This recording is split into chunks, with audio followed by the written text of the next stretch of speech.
ವಿಜಯ ಏಕಾದಶಿ ಮಹಾತ್ಮೆ. ಮಹಾರಾಜ ಯುಧಿಷ್ಠರು ಕೇಳಿದರು, ಓ ಭಗವಂತ ಶ್ರೀಕೃಷ್ಣನೇ, ವಸುದೇವ ಪುತ್ರನೇ, ದಯವಿಟ್ಟು ನನ್ನ ಮೇಲೆ ಕರುಣೆ ತೋರಿ ಪಾಲ್ಗುಣ ಮಾಸದ ಕೃಷ್ಣ ಪಕ್ಷದಲ್ಲಿ ಬರುವ ಏಕಾದಶಿಯನ್ನು ವಿವರಿಸಿ. February March.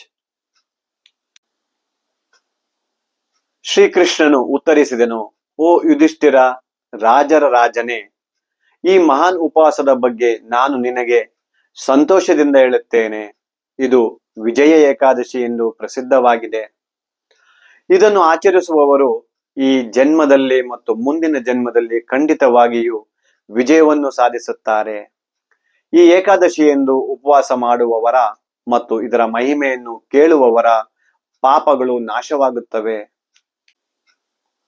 ಒಮ್ಮೆ ನಾರದ ಮುನಿಗಳು ಕಮಲದ ಮೇಲೆ ಕುಳಿತಿರುವ ಬ್ರಹ್ಮದೇವನನ್ನು ವಿಜಯ ಏಕಾದಶಿಯ ಬಗ್ಗೆ ಕೇಳಿದರು. ಶ್ರೀ ನಾರದರು ಹೇಳಿದರು, ಓ ದೇವತೆಗಳಲ್ಲಿ ಶ್ರೇಷ್ಠನೇ, ವಿಜಯ ಏಕಾದಶಿಯನ್ನು ಭಕ್ತಿಯಿಂದ ಆಚರಿಸುವುದರಿಂದ ಪಡೆಯುವ ಪುಣ್ಯದ ಬಗ್ಗೆ ದಯವಿಟ್ಟು ತಿಳಿಸಿ.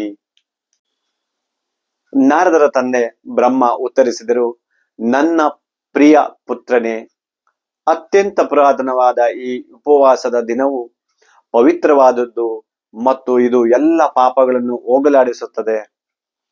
ಇದನ್ನು ನಾನು ಈವರೆಗೂ ಯಾರಿಗೂ ಬಹಿರಂಗಪಡಿಸಿಲ್ಲ.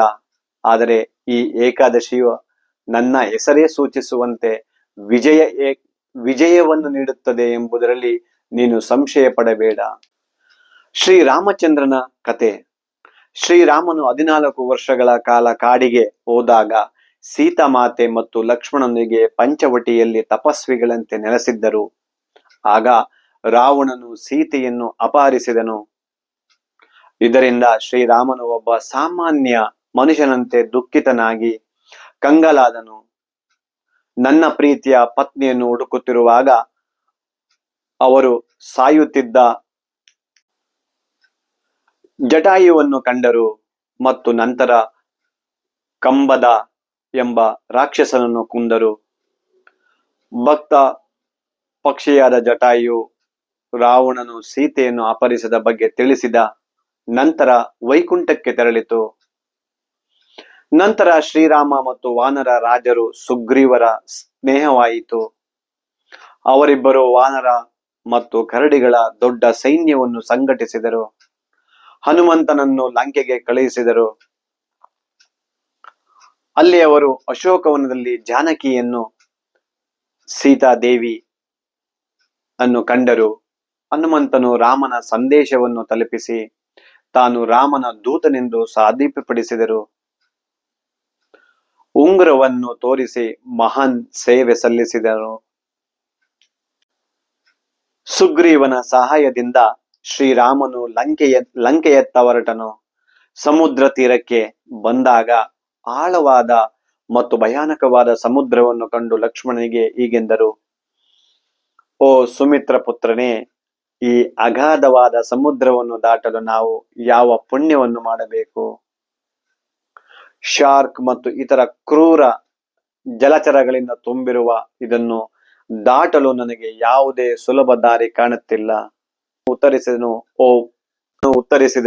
ಓ ಪುರುಷೋತ್ತಮನೇ, ದೇವತೆಗಳ ಮೂಲವೇ, ಆದಿಪುರುಷನೇ, ಇಲ್ಲಿಂದ ಕೇವಲ 4 ಮೈಲಿಗಳ ದೂರದಲ್ಲಿರುವ ದ್ವೀಪದಲ್ಲಿ ಬಕಲಾದಾಲಭ್ಯ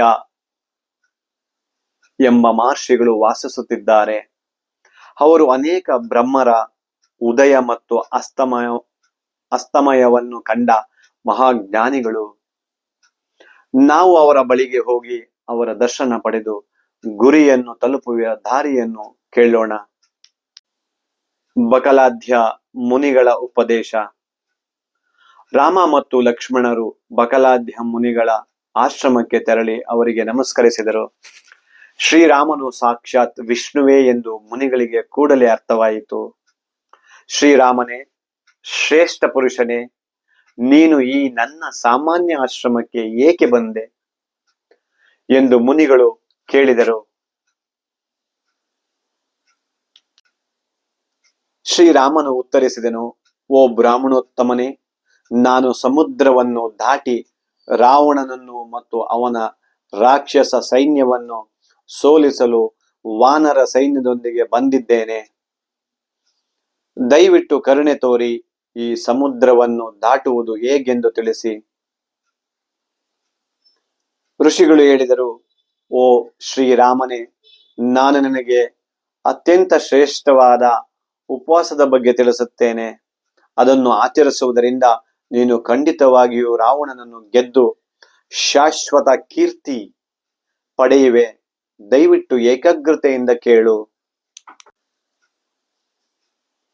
ಏಕಾದಶಿಯ ದಿನ ಬೆಳಿಗ್ಗೆ ಸ್ನಾನ ಮಾಡಿ ಮತ್ತು ಕಲಶವನ್ನು ಪೂಜಿಸಿ, ದ್ವಾದಶಿಯಂದು ಬೆಳಿಗ್ಗೆ ಈ ಕಲಶವನ್ನು ಪವಿತ್ರ ನದಿಯ ಅಥವಾ ಕೆರೆಯ ದಡದಲ್ಲಿ ಕೊಂಡೊಯ್ದು ಶಾಸ್ತ್ರಬದ್ಧವಾಗಿ ಪೂಜಿಸಿ, ವೇದ ಪಾರಂಗತ ಬ್ರಾಹ್ಮಣನಿಗೆ ದಾನ ನೀಡಿ ಮತ್ತು ನಿಮ್ಮ ಸೇನಾಪತಿಗಳು ಈ ವಿಜಯ ಏಕಾದಶಿಯನ್ನು ಆಚರಿಸಿದರೆ ನೀವು ಖಂಡಿತವಾಗಿಯೂ ಜಯಶೀಲರಾಗುತ್ತೀರಿ.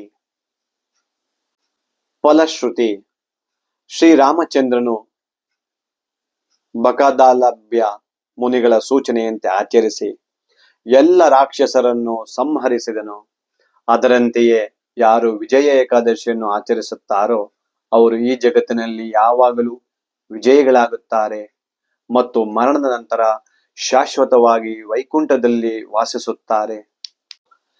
ಶ್ರೀಕೃಷ್ಣನು ಮುಕ್ತಾಯಗೊಳಿಸುತ್ತಾ ಹೇಳಿದನು, ಹೋ ಯುಧಿಷ್ಠಿರ, ಈ ಕಥೆಯನ್ನು ಓದುವ ಅಥವಾ ಕೇಳುವವರು ಪುರಾತನ ಕಾಲದಲ್ಲಿ ಅಶ್ವಮೇಧ ಯಾಗವನ್ನು ಮಾಡಿದಷ್ಟೇ ಪುಣ್ಯವನ್ನು ಪಡೆಯುತ್ತಾರೆ.